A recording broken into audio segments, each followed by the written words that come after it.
Então, muito obrigado. Vamos aqui continuar falando das razões históricas do financiamento imobiliário no Brasil. Então, como eu havia comentado,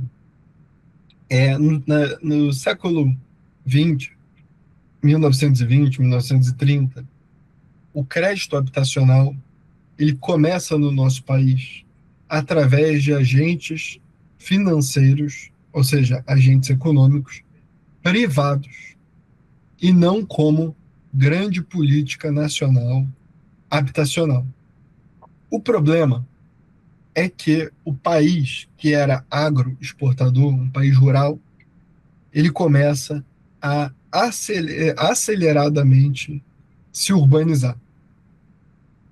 Isso ocorre com o Estado Novo, na era Vargas, onde nós temos uma rápida industrialização, uma industrialização de base, uma industrialização de base,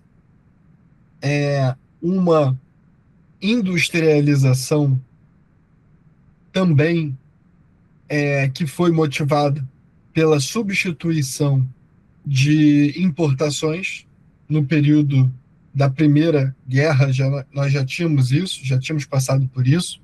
Na Segunda Guerra Mundial, também 1939 até 1945, e basicamente com o surgimento das fábrica têxtil, fábricas alimentícias, fábricas da indústria de base, de ferro, depois de aço, com a CSN, surgimento de empresas estatais importantes, como, no caso, a própria Petrobras. O Brasil passa por um acelerado processo de crescimento econômico e urbanização. Nós também temos o chamado êxodo rural. Nós temos o chamado êxodo rural, certo? É, o êxodo rural, ele é decorrente da mecanização do campo. E o êxodo rural, ele ao mesmo tempo expulsa trabalhadores do campo para as cidades. Ou seja, nós tivemos então um processo de ocupação das cidades através é, através do êxodo rural e da industrialização, mas sem crédito imobiliário. Ou seja, como que essas populações que vinham do interior, elas conseguiam ocupar, é, elas conseguiam ocupar propriedades imobiliárias sem crédito.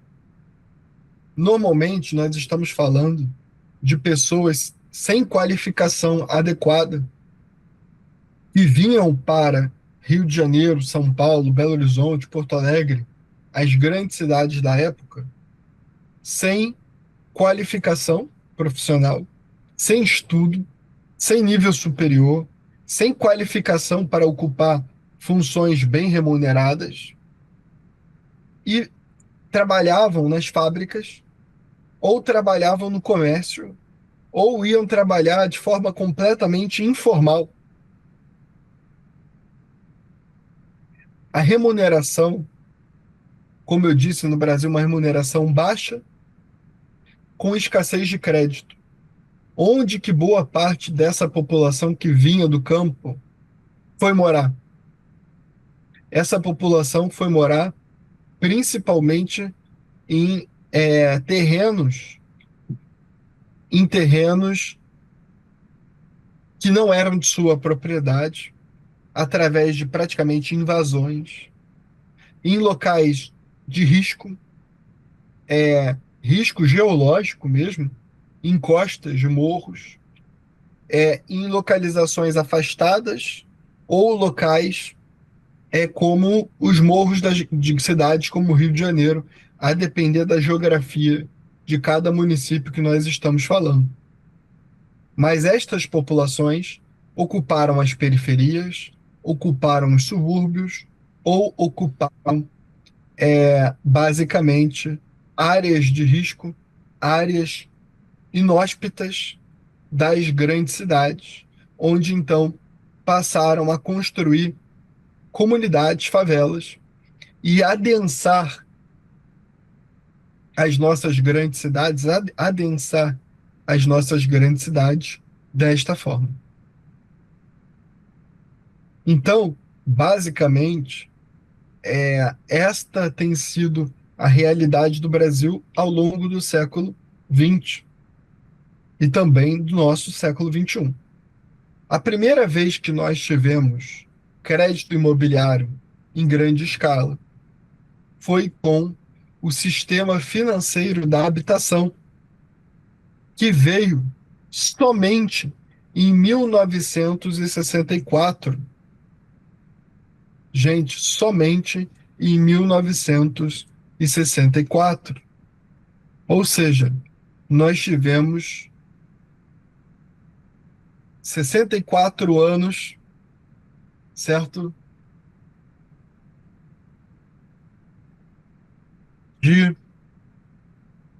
Do século passado, nós tivemos mais 60 anos do século passado, com adensamento populacional, aumento do contingente populacional,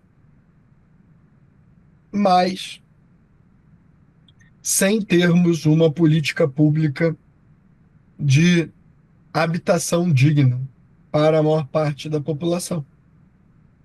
Gente, o sistema financeiro da habitação, o SFH, é grave, é muito grave. Nós não termos o SFH. O SFH ele surgiu somente em 1964. Mas o SFH, então, em um período de exceção, né, na ditadura militar, regime militar, como você preferir chamar, foi então criado, justamente pensando que o sistema financeiro de habitação contribuiria para o crescimento econômico do país. Gente, além de reduzir o déficit habitacional brasileiro, o sistema financeiro da habitação ele foi criado em um momento de preocupação com o crescimento econômico. O regime militar ele tinha como uma das bases o crescimento econômico, muitas vezes custe o que custar, e muitas vezes um crescimento econômico insustentável, certo? Que no primeiro momento significaria um crescimento vertiginoso e que em um segundo momento ficaria insustentável, certo?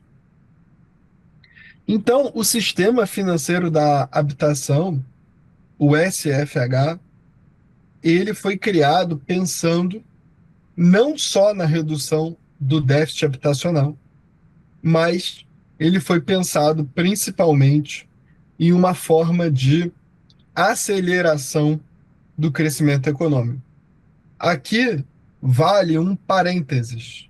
Eu comecei com história, estamos sempre falando de direito, e agora uma interdisciplinariedade já com a área das ciências econômicas. Quando nós falamos do mercado imobiliário e da construção civil, nós estamos falando, na realidade, do hoje nós chamamos de indústria da construção civil. Gente, a construção civil, o mercado imobiliário, eles afetam algo que nós chamamos de economia circular. O que significa isso? Basicamente, o mercado imobiliário, ele influi na criação de empregos diretos e indiretos. Quando nós falamos de construção civil, nós estamos falando de matéria-prima para a construção civil, ou seja, revestimentos, nós estamos falando de pisos, nós estamos falando de fachada, nós estamos falando de elevadores, nós estamos falando de cimento, nós estamos falando de aço, de vidro, de acabamento, nós estamos falando de decoração, de elétrica, de hidráulica, nós estamos falando da corretagem imobiliária para compra e venda, para administração. Nós estamos falando dos funcionários que trabalham especificamente nos empreendimentos. Nós temos os pedreiros, os mestres de obras, os engenheiros da construção civil, os encarregados. Estamos falando de todos aqueles responsáveis, direto ou indiretamente, por o empreendimento imobiliário funcionar. Seja um arquiteto, um corretor de imóveis, um gestor imobiliário, um engenheiro, um pedreiro, um mestre de obras. E também, hoje, nós temos até melhor essa noção, as pessoas que trabalham no empreendimento depois de concluído. Hoje, um condomínio não residencial ou residencial demanda recepcionista, segurança, vigilância, manutenção, limpeza. Isso sem falar nos empreendimentos principalmente residenciais, não residenciais também tem, que abrigam lazer, não é? Muitas vezes nós vamos precisar o quê? Temos uma academia, então temos um profissional de educação física, nós temos uma piscina que vai demandar então uma pessoa, um guarda-vidas na piscina para cuidar daquelas pessoas que estão naquela localidade. Hoje nós falamos de condomínios clubes, não é? Com infraestrutura muito diversificada.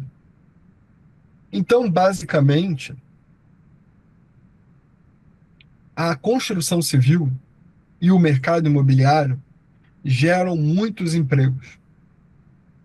Por isso, também subsidiar o crédito ou oferecer crédito imobiliário lá em 64, ou em 97, ou em 2026, é algo que vai repercutir e vai gerar invariavelmente, inevitavelmente, ainda maior, ainda maior crescimento econômico é, e geração de emprego e de renda, certo?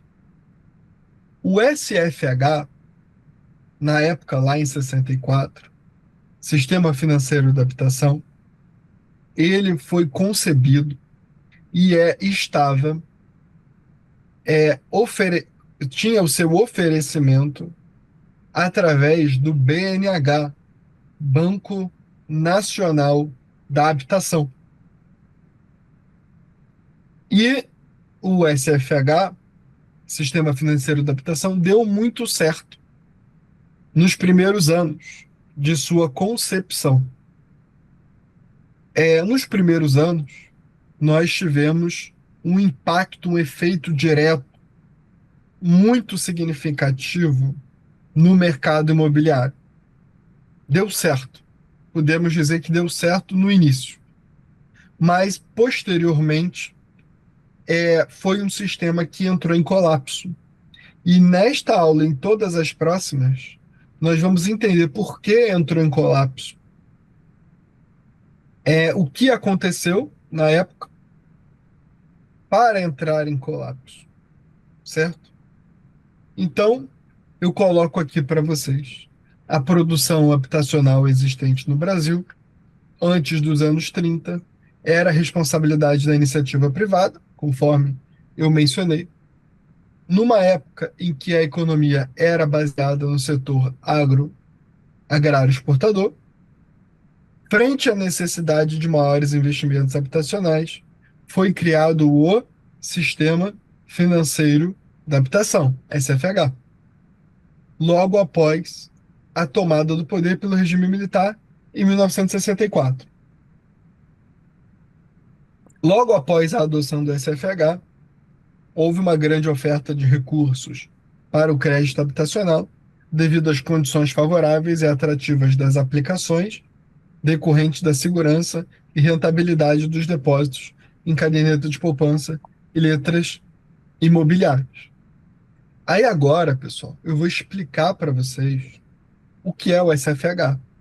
O SFH veio de uma lei. Eu vou explicar essa lei para vocês. Vou explicar sobre o BNH, sobre o FGTS. Então vamos para o próximo bloco. No próximo bloco, explicaremos sobre todos esses aspectos.